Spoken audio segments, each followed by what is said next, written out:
thank you for tuning into this episode of Rainy Days with Tabs. I am your host, Tabitha, and it's such a pleasure to have you here today. On today's episode, I will be talking about the art of self-sabotage. And yes, I'm doing it to myself.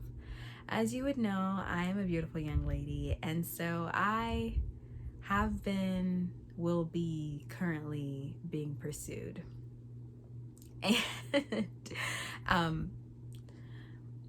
as nice as the feeling is, the inside of me is screaming. And really what it is like I have little soldiers in my head, and they're like running, like they're running into battlefield, and they're like, guard her heart. Guard her heart. They're like yelling, guard her heart, and the trumpet's going, like everything, like just full blown like artillery, because they're like, she can't get hurt again, she's gonna go crazy. And that's exactly how I feel. And so because all of this war zone is going on,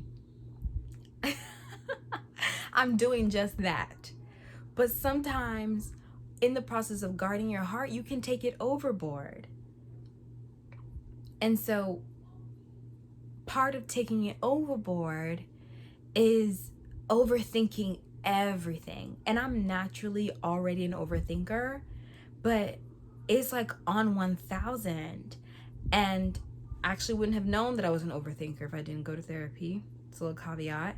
But now that I know that I'm an overthinker, I'm like shutting down thoughts.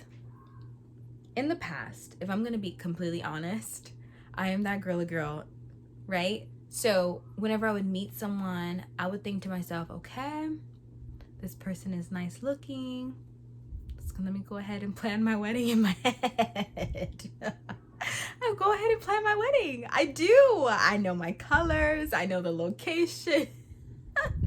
All of the freaking crazy things that you could possibly do. And as of late, I've stopped myself, which is good. I'm happy about that. I don't even think that far, because I'm like, nah, like this is too much in the air. Like it could go either way. And although that's a fair statement, I feel like if I'm not careful, it can become a little pessimistic. It can go into that thought process of,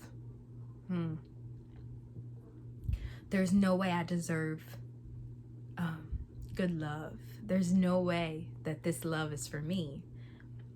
There's no way that I will be in a relationship that I'm sincerely happy about. And that's not true. There's no way that that's true for me. And there's no way that it's true for you either. And so instead of allowing yourself to go through the process and enjoy the process and enjoy getting to know this person, every time, that individual tries to pull a while down, my self-sabotage mind is like, nope, put it back up. Put it back up, sis.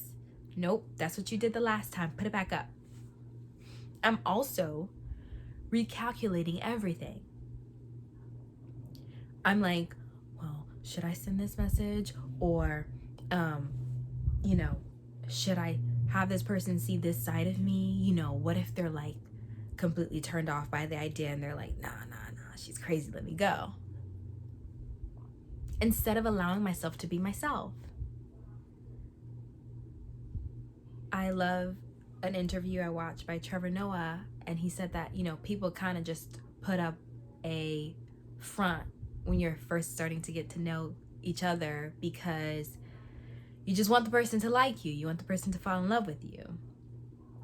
But then you're in the middle of your relationship. It's like year 5, and your person is like, babe, let's go take a walk outside.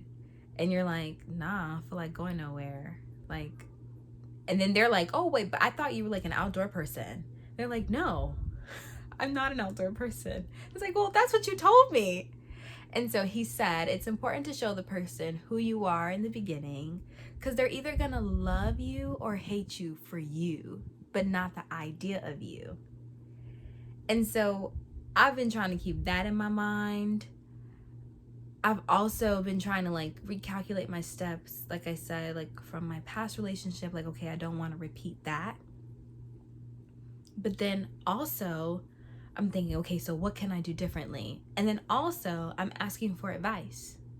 And it's like, I can't do everything. Like, all of this cannot be it. So I've been talking to God. No pun intended. I have. And I've been asking God to help me. I've been asking God to help me with my fears. Help me to realize that they're not as relevant as I make them seem. That although that I can try anything in my power to protect myself, it will not stop someone from hurting me. And that sucks. But it won't. It won't stop them from hurting me. I can make my precautions. I can spot out the red flags when I see them. I can be honest about what my standards are and what I expect. But it won't stop someone from deciding that they don't want to they don't want to be with me. And that's okay. Like, everybody has their own self-autonomy. They deserve that ability. But I can't let that diminish me. I can't let that make me feel smaller or stop me from getting to know a genuinely authentic, good person because of my fears. And so I pray about it all. I ask God for guidance, even with the smallest things. Like, I'd be like, Lord, should I send this? Should I send this message? Or should I hang out with this person? Or am I risking anything? Like, help me to figure out what it is. Because I'm an overthinker, the person could tell me like, oh yeah, I don't like bacon. And I'm like, you don't like bacon? I can't spend the rest of my life with you. Like, that's extra, right? But, and you know, that's clearly an example. But sometimes your overthinking can do that to you. And instead of seeing the beauty in the individual that is in front of you, you're looking at all the negatives that really aren't negative. It's what you've built up in your head because you don't want to get hurt again. And so once again, you miss out on that opportunity to know a great person and eventually find what you've been always looking for. So if you're like me and you're in a moment of self-sabotage and you feel like you don't deserve anything good, you do.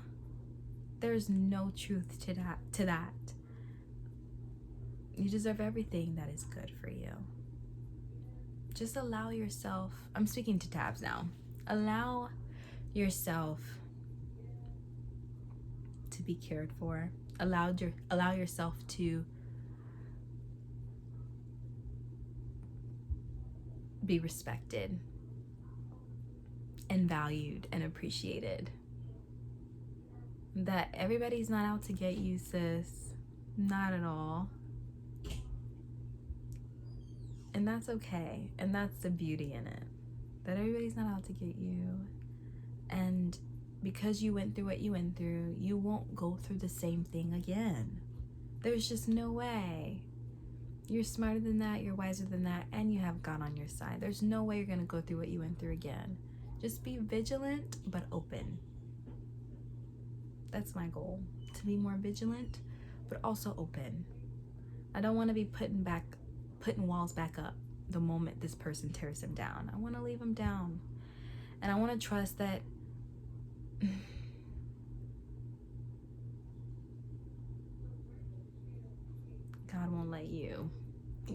God won't let this individual get to me